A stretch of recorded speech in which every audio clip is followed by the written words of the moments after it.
Hello guys, in this video we're gonna be scraping bases from thebaseblaze.com, and as the programming environment I'll be using the one-time scraper project which I've created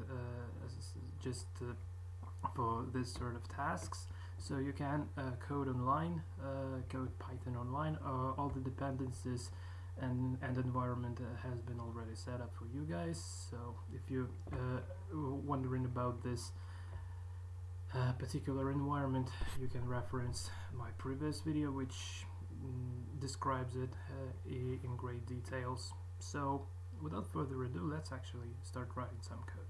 So first, as always, we need to import a couple of libraries. So the first one would be the requests, and the second is BeautifulSoup. So I say from PS4 import BeautifulSoup like this. And now let's define a class that would be called base scraper. So it would traditionally have a few methods here. So the very first would be called fetch, that would actually return us self and takes self and the URL as the parameters, and it would return requests dot get and the URL itself. So also, well, basically we can bring some debugging information here. So I say http get request to URL, and here we can specify the URL itself. So like this, URL. Okay, and well, let's actually create a response object here to avoid immediate return here, and also I don't want to print a new line at the end, and I also want to say here print. Oh my god, I just forgot to turn off the sounds on my phone. Hold on a sec. Okay, so here we actually want to print the status code, so we would know if the request was successful actually or not. So here we say request dot status code like this. Okay, oh, just a bad habit to press Ctrl S all the time. This editor doesn't really need that. So now that method would be called parse, and it would take self-instance as pretty regular to Python, and also the HTML response that we would get from the fetch method here. So for now, let's simply print the HTML just to make sure that response did return what we actually need there. And also let's define the def run method where we will be running our scraper. So here okay, let's pass this for a while, and here we need to create the not the app instance, the scraper instance. So we say scraper equals base scraper and scraper.run. So okay, and to execute the code in this sort of environment, we actually need to press Ctrl plus Shift plus Enter. So let's try this. So no module named request, well, because it's called requests. Okay, so seems like no errors here, but it doesn't give us any output because we didn't really call anything in the run function. So here let's create another response object which would be equal to self.fetch, and here we will use the URL for our scrapers, for the site we're supposed to scrape bases from. So make it like this, and also let's actually define the URL. Oops, here. So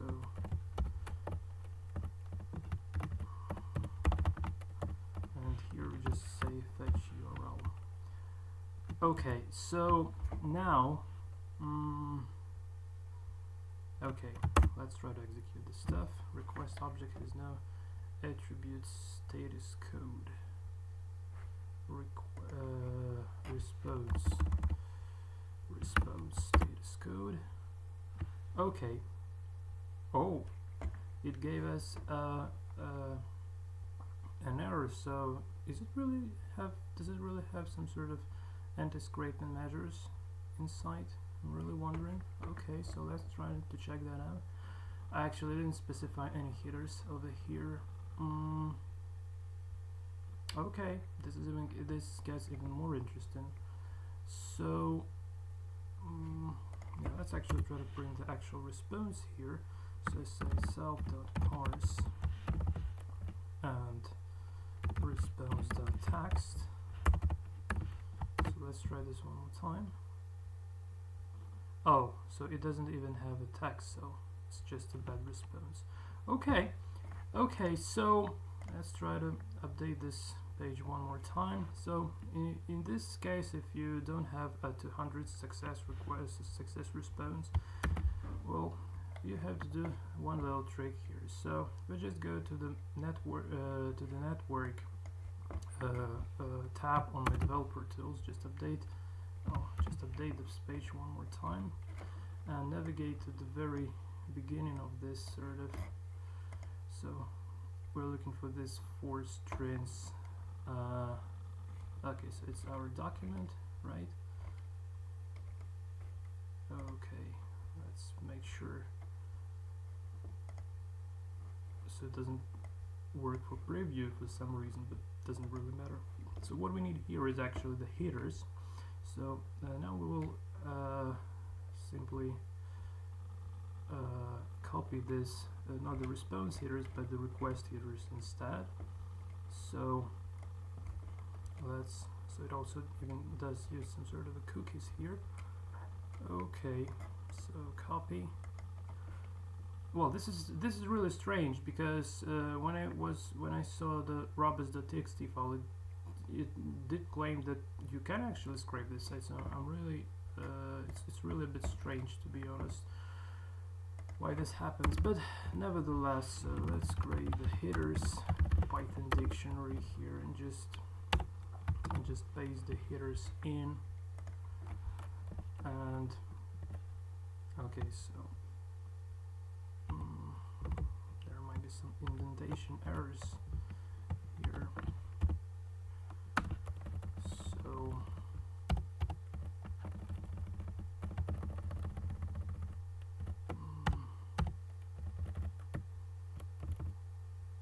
let me just see that. So yes, invalid syntax, but no indentation errors. So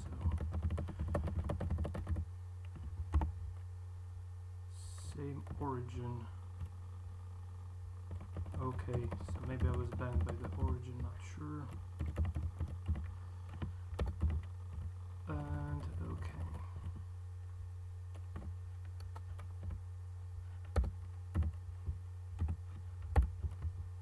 Just creating this Python dictionary to store our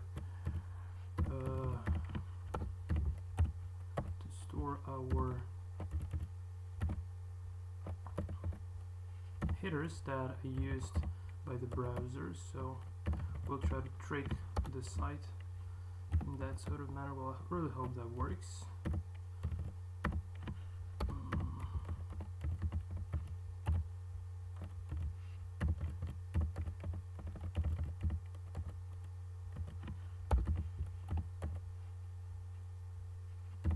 Well, guys, once I've written a program that does add this quotes and commas automatically, converts the string copied from the browser and creates this sort of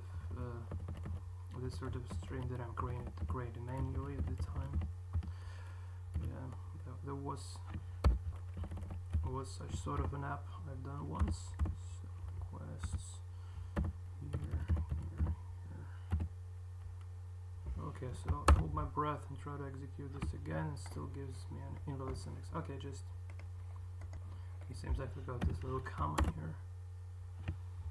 Okay, but do we really still? Okay, so we still get the bad response because okay, so let's avoid using parse for a while. And here in the requests, I want to add headers equals to self dot headers. Okay, let's try this one more time. Headers plural. Okay, now we have status code of 200s, which is okay. So by adding this headers that we used in our browser, we actually did manage to trick the site and scrape the information from it. So not scrape yet, but at least get a valid response. So let's actually try to see what that response looks like, and if that is okay, the next thing we'll do, we'll actually okay, I'm really wondering why.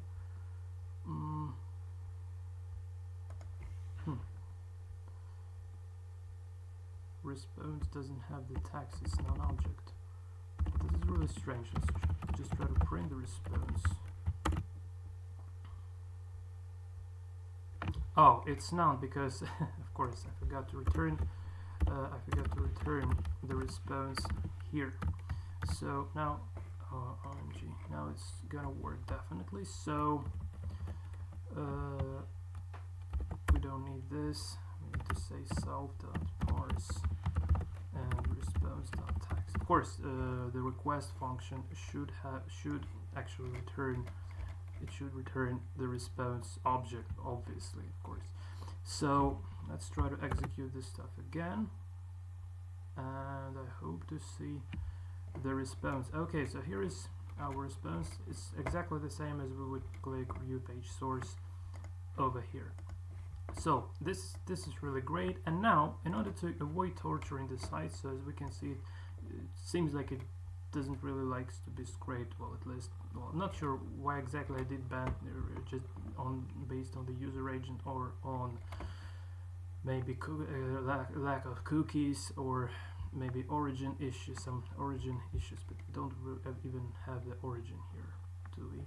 Probably we don't. Okay, so that doesn't really matter that much. So let's create another method that would be called store response, and it would be taken the HTML response as an argument, just like this parse. So, and here we'll say with open. Okay, so here is one little thing. So in the last video, I was talking regarding the good practices. Regarding good practices of how to use the service, and I asked you guys actually to, when you write in the files or somewhere where you should have used your own folder, and I've already created a folder called CMK, which is short from Code Monkey King, so I'm supposed to store my output over there. But so if you have any issues on how to create a folder using this sort of an environment, please reference the previous video. So I will put a link in the description below for sure. But for now, well, let me just show you what I mean by saying this. So if I just go to my account, and remember, so as far as you're able to execute Python code right just directly on the server, you can actually see what I see in my console here. Just not going to show you this video because it's not in the scope of the video here, but let me just quickly demonstrate you what I actually mean. So I just open my console here, then you'll see that, well, by default we're in /temp/ okay, no, we're actually not. So let me show you that. So current working directory.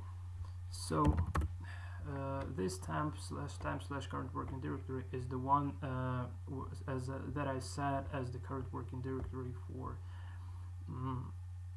the application that is available over here.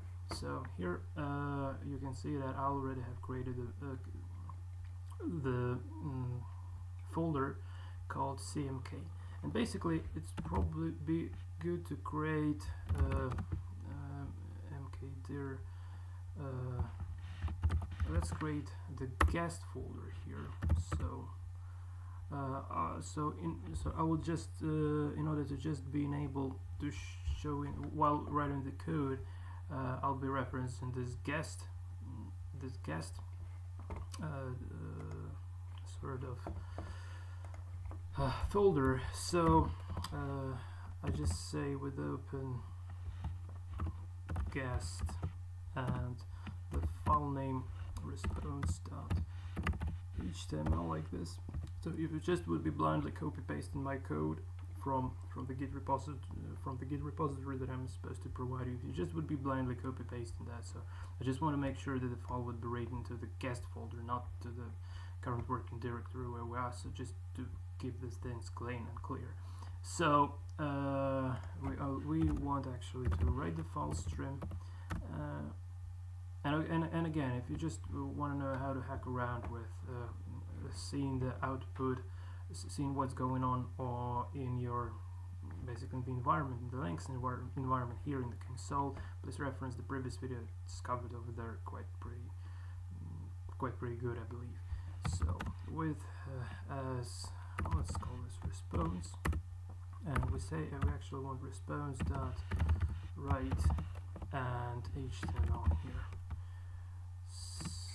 Okay, though, just try to press Control S every time.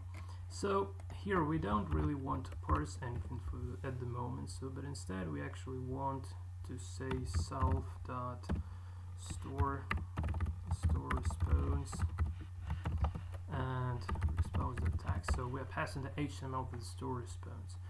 And now actually, I'm not sure what is this. Output all about basically, but let me just quickly check that out if actually okay, cd to the guest. Well, it seems like I didn't write the file yet. Okay, just that's because I forgot to say with open, of course. So yeah, so that's because I forgot to say with open. And now if we see what's going on in the guest folder, we see this response.html is available in the guest folder. So bearing that in mind, and of course again I can assure you that using os.system and then the command you're supposed to use say ls, and then you can redirect the output to the to write this to the file, and that's how this ls.txt would be created, and you can reference that and so far. So just not the topic of this video, but I just encourage you guys to use this sort of guest and then the file name you're supposed to store here. So response.write HTML. Okay, and now what we actually need to do now is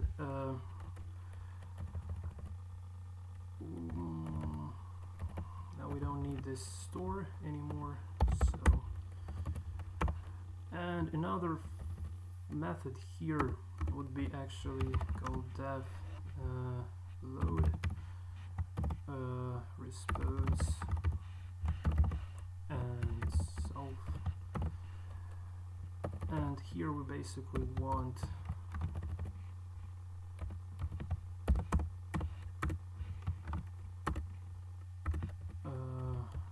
but just in this case we want to open the file stream to read, and also we need to create an HTML variable to store the file stream, and we say for line in response HTML plus equals line, and at the very end here we want to actually return HTML. So at this moment, if we just say no, not like this, well, let's create this HTML variable here, which would be equal to self dot load response, and we will pass then this HTML to our parse function and hope to see the output just like previous, but we won't be making this HTTP GET request, so we will be able to debug our scraper without torturing the target site. So here is our HTML, exactly and everything that we need to actually write a decent scraper here. So without further ado, let's actually start implementing the scraper itself. So the very first thing to consider here, we need to parse the content. So I create the content variable, which would be equal to BeautifulSoup and HTML as the first parameter to parse, and XML parser as the second parameter. Basically the parser we're supposed to use to parse this content. And again, guys, this is so cool about using this environment. You don't need to install either Python or Request or BeautifulSoup or even the XML dependency for the BeautifulSoup, one of the dependencies. So you can just directly run the code over here and get the decent result. I personally consider that to be a fantastic opportunity and option for you to practice your web scraping skills. Okay, so now it's time to inspect some elements here. So just go to the elements tab here and just trying to inspect one of these cards. So okay, so here we have list items for each particular, so as you can see it over in here, we have the list items for each particular product, and the very first thing to extract would be this this objects, this list items. So we'll create a variable called product equals content dot find all, and name of tag is a list item. And now let's see what kind of class is related to that sort of list item. So let's use this one, product grade view. So we'll be using the product grade view there.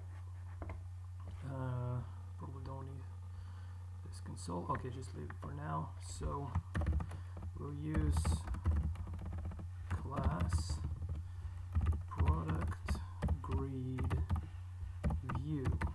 Okay, so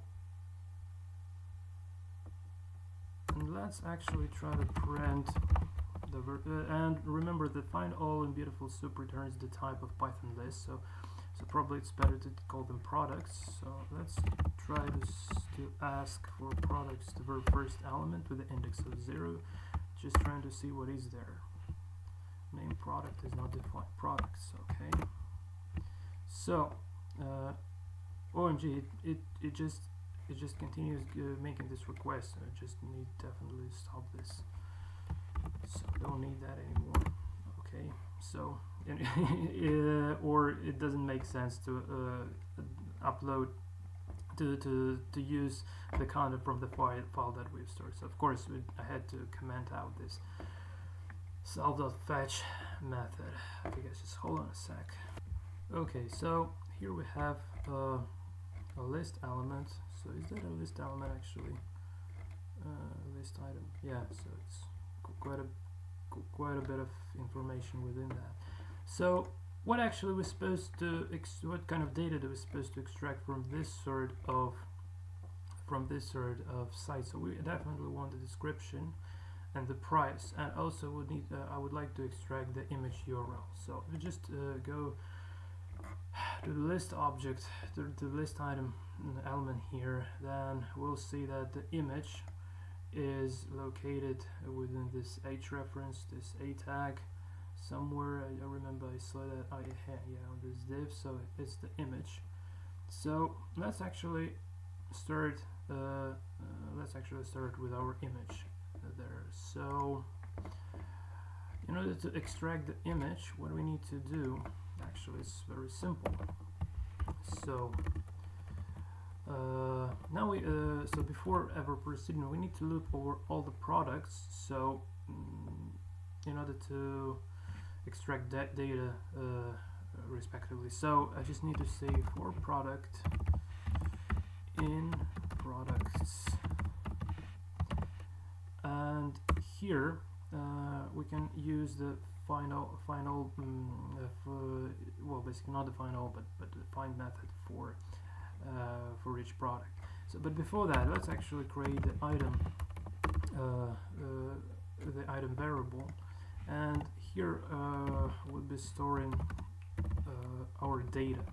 So let's create the image first. Okay, and also for each item, I would like to bring that item to the screen, and actually to bring the item, I would also like to import the JSON module like this. So so I say simply JSON dot dumps item, and indent equals to 2 spaces. So now it's time to extract the data for image. So we want to say product dot find, and we need to find the image tag, and we don't, if we just leave this as is, we'll grab the entire tag. So let's actually have a look at that first. So something wrong with the indentations here. Okay, well, that's one of the downsides of this editor, by the way. So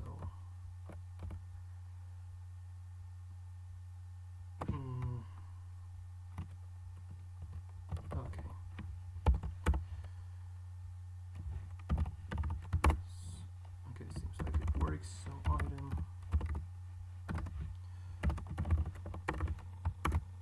still works. Okay, product dot find image. Okay, still works.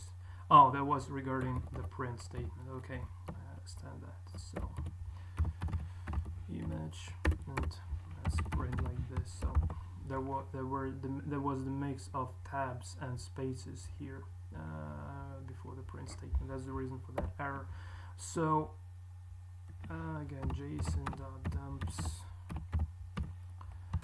and item indent equals to 2 spaces. So let's try this again.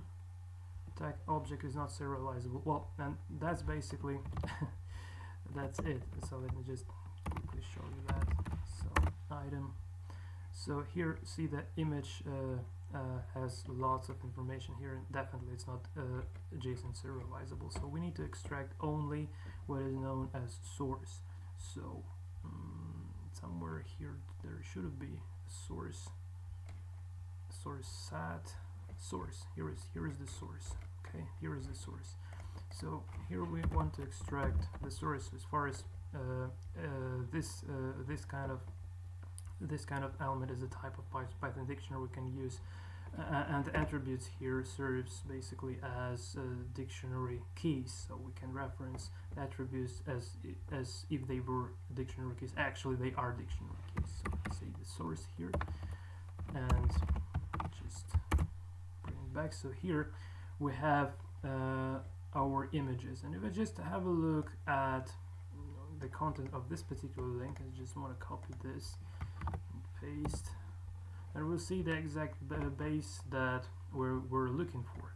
So this is really great. The second thing to extract here would be title, description. Well, let's call this title. Doesn't matter really that much. It seems like title and description are united into one here. So we need this this sort of text for each element. That's actually trying to see where where do we have that? So don't probably need this div anymore. And okay, so it's in the div fusion product content, and so product details container, it's not that, okay, product title and product price rating. Okay, so we need h3 product title with this div class fusion price rating, so product title. Okay, now let's extract that one as well.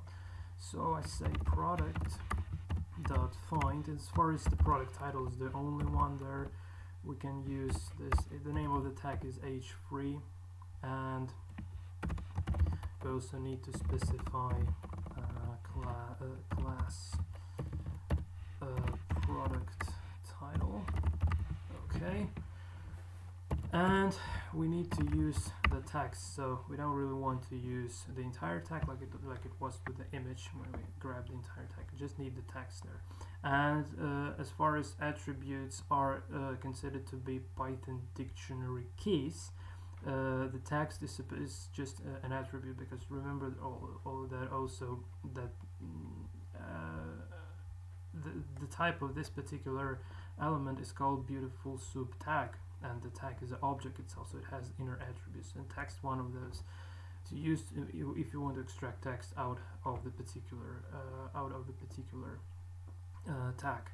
And that's used for because text might be within different text, not only one text, but some text might arise in the child text and so on. So this dot text extracts all the text from the BeautifulSoup tag that was found.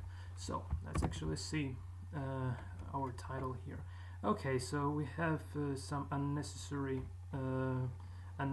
characters here, so we can actually first let's try to strip this. See if it works or not. Okay, so stripping was just enough. So here we have the title for our base getter, and the very last thing left here is to add a price. So it's price. Here we're saying just exactly the same, like product.find, and here we do the div and class. The class here we had fusion price rating. Okay, let's enter this fusion price rating. Okay. Oh, because we need to extract the text, of course. So here is the price, and also let's strip the price as well. Okay, guys. So here is our data. Basically, this is kind of it.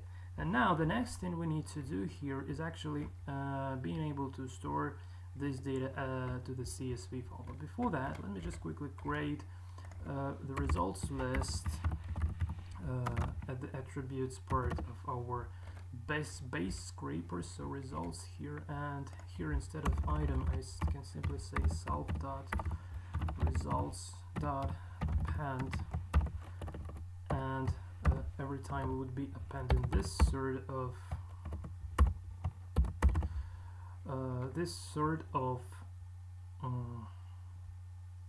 data.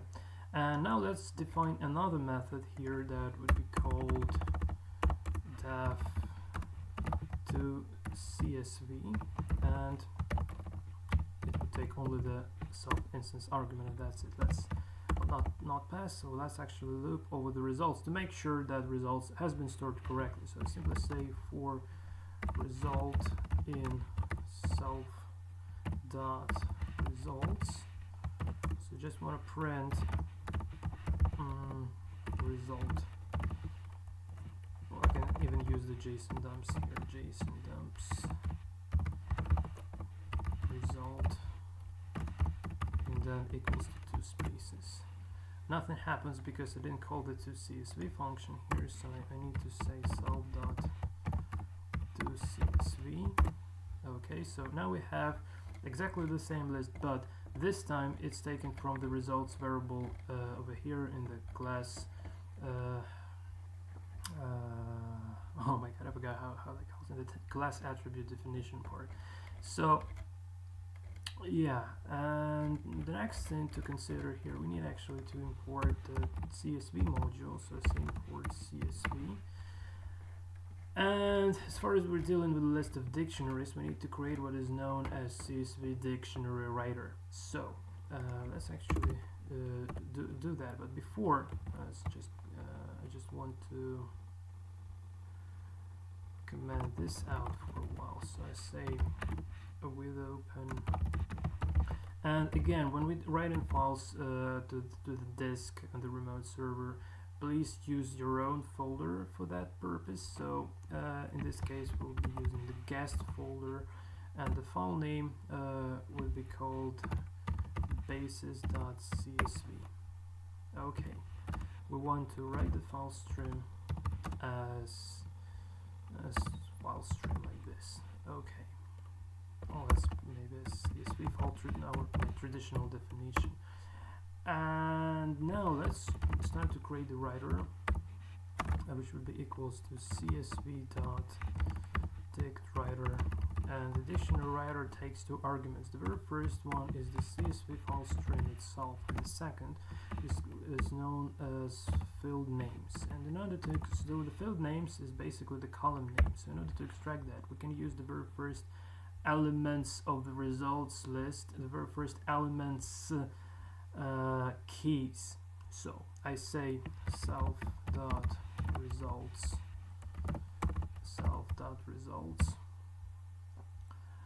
and okay, self.results, the very first element dot keys like this. So the second thing, we actually want to write the column names itself. For that purpose we need to say writer dot write header, and then we actually need to loop over the results here, and for each result we want to say writer dot write row and result here like this. So okay, hold my breath and try to execute this. Okay, seems like it works. Now I'll go to my console just to see. Okay, so we have our basis.csv, and let's see this file a little bit. So what's the content of that? So I say cat basis.csv.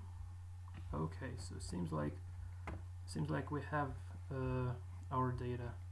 Looks pretty fine, so that's kind of it. And again guys, so you don't have the opportunity using this console because it's connected to my account, but you can use some sort of a hacks to see the output of the particular file using this console. Oh, okay, basically I don't believe that you will go to see the previous video to see how that's done basically. So let me better show you this in this video. It would be a little bit longer, but still at least I will make sure that I'll show you how to use that. So now let's actually don't do anything here. Let's don't write CSV for a while, and I just go at the very end of the document here. And well, maybe maybe I can even probably it would be better to define a couple of methods here as well. So let's create the method def list files. Okay, so just hold on a sec. List files. So we also need to import an operating system module here to being able to execute system commands. So say import OS, and here let me just think a little bit. So os.system, and here we can execute the command. So we want to list guest folder like this, and we want to redirect the output to the ls.txt file that is already in the current working directory. So okay, and now let's create a variable called ls equals empty string, and then with open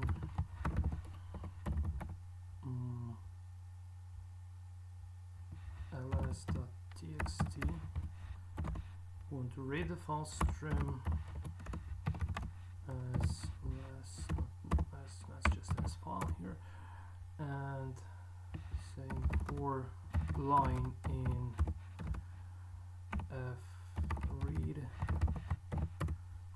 ls plus equals line, and here we actually want to simply to print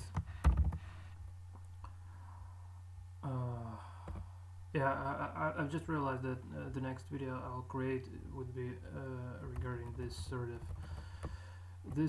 of hack, so how to work with operating system commands on this remote community server. Okay, so print ls here. So now let's try actually to,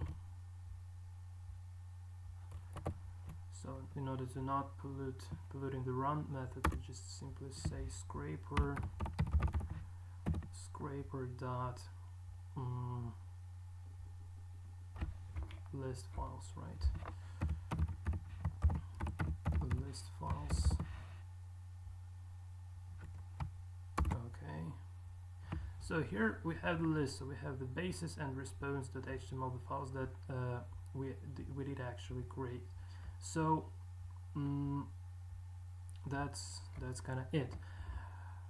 And as far as we know, that the basis is actually available in the guest folder, so we can also let's create the method here called view file.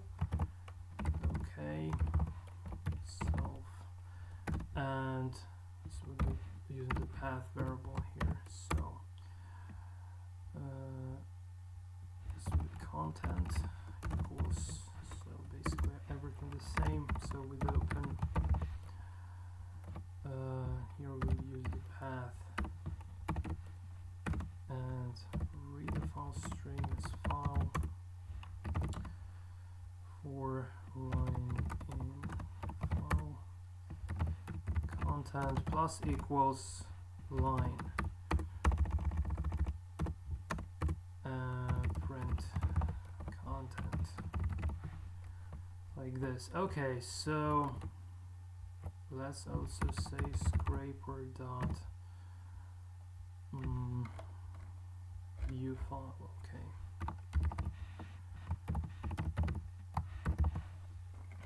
what's going on here?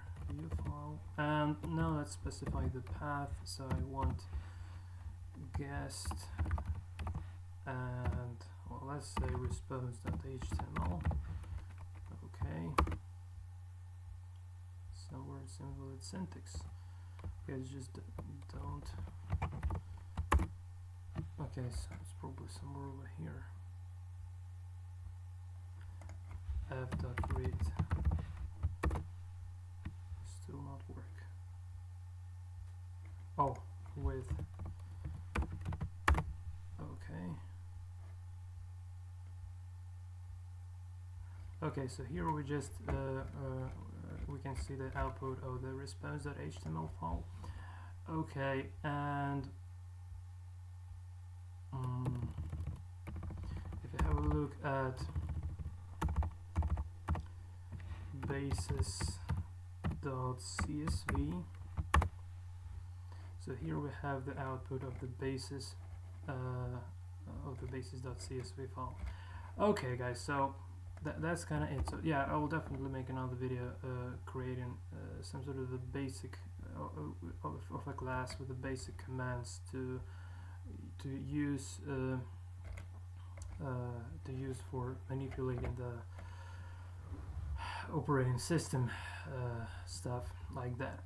So the very last thing, sorry I was a bit distracted here, so the very last thing left here is actually to crawl the pages. So just please note this sort of address in the browser address string. So if you just go to the page number 2, the only thing changes is actually it appends page /2, the number of page, and / again. And here we have exactly we have the next page already, so we can keep scraping stuff from there. So let's actually implement the crawler at the moment. So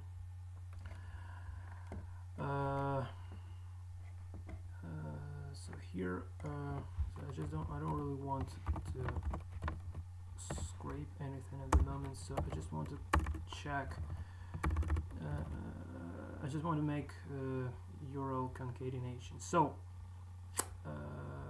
let's say for index in range, so from 0 to, well, let's say 3, so it seems like there's just three pages available. Well, it doesn't really matter that much, so we just go next. Just wondering if there are page number 4 or not. So let's check this a bit easier. So is there a page number 4? So only 3 pages there. Okay, so we have only the 3 pages. Great. So okay, let's leave this just for a while.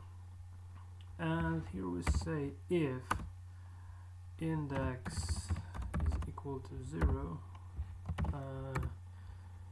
in this case we'll be making our initial request, and else all the other cases we want to say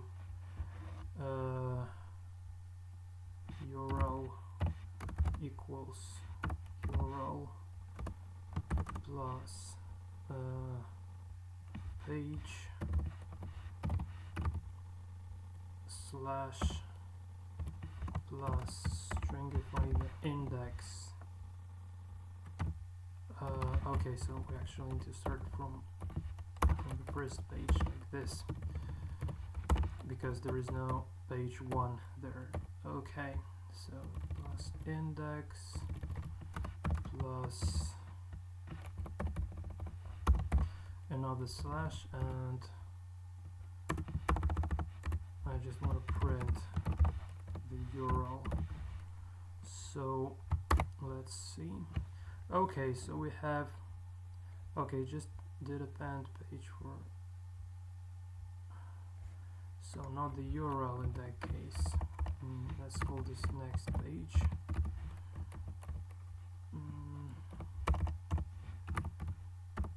Next page.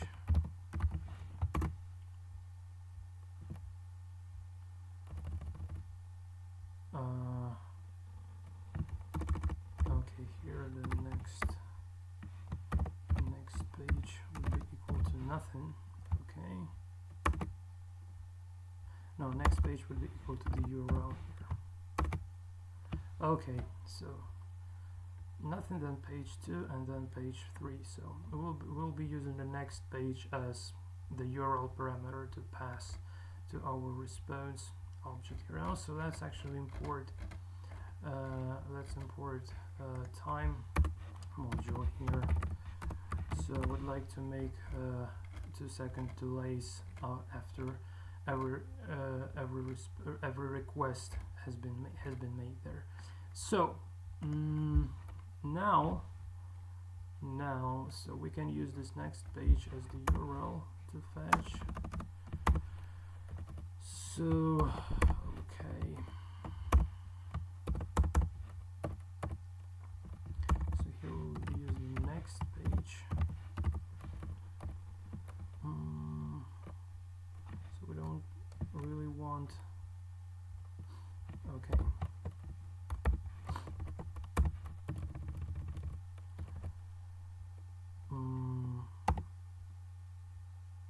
So now we need to parse. So we say self.parse just to make sure the indentation is okay.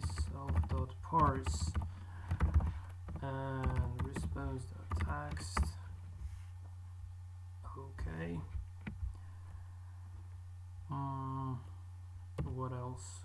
What else? So, and when we're done, basically we want to store the data to the CSV, but okay.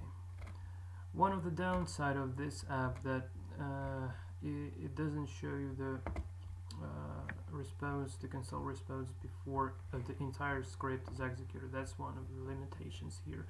So we'll see. So no need to print the debugging, the ongoing debugging information. We won't be able to track this. Okay, so let's just try to run this, and I hope to see that the CSV file would actually contain more data after. So just run this. Okay, so it did 3 requests. This is great. And so now we don't want to run, but instead we want to see the basis.csv, and seems like here we have more data. So if I just basically copy this this stuff and just trying to store this in my local environment, let's see, somewhere over here, basis.csv, and okay, it opens LibreOffice. It's not what I intended to open with. We'll need LibreOffice, but a little bit later on, so let's just try to open this with the text editor, paste and save. Okay, now let's open the LibreOffice.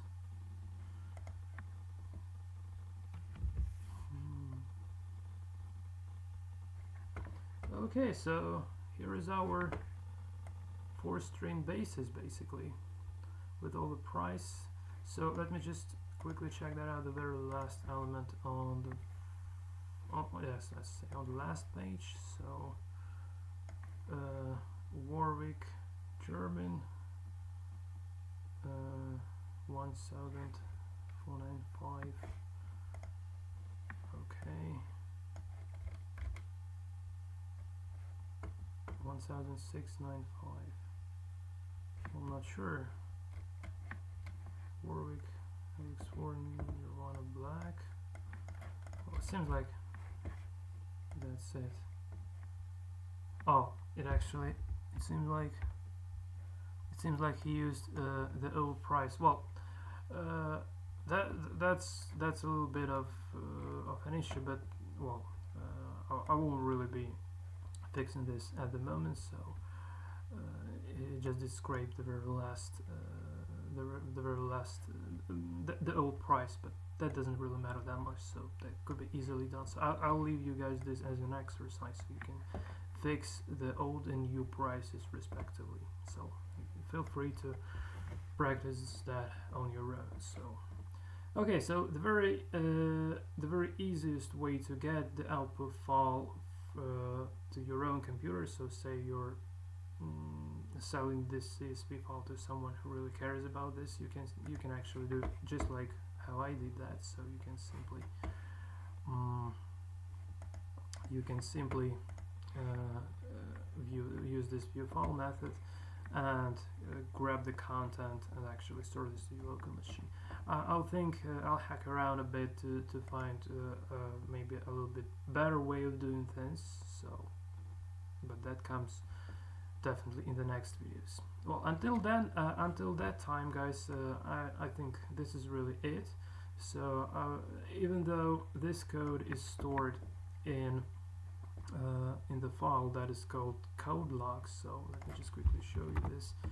So if I just open the file called code log, and this dot here remains because this is the hidden file, so code log, and I execute this, then here you can see all the code that was ever written by me or whoever used this application. So that's the one source for this code. So all the versions, like in Git version control system, are available here.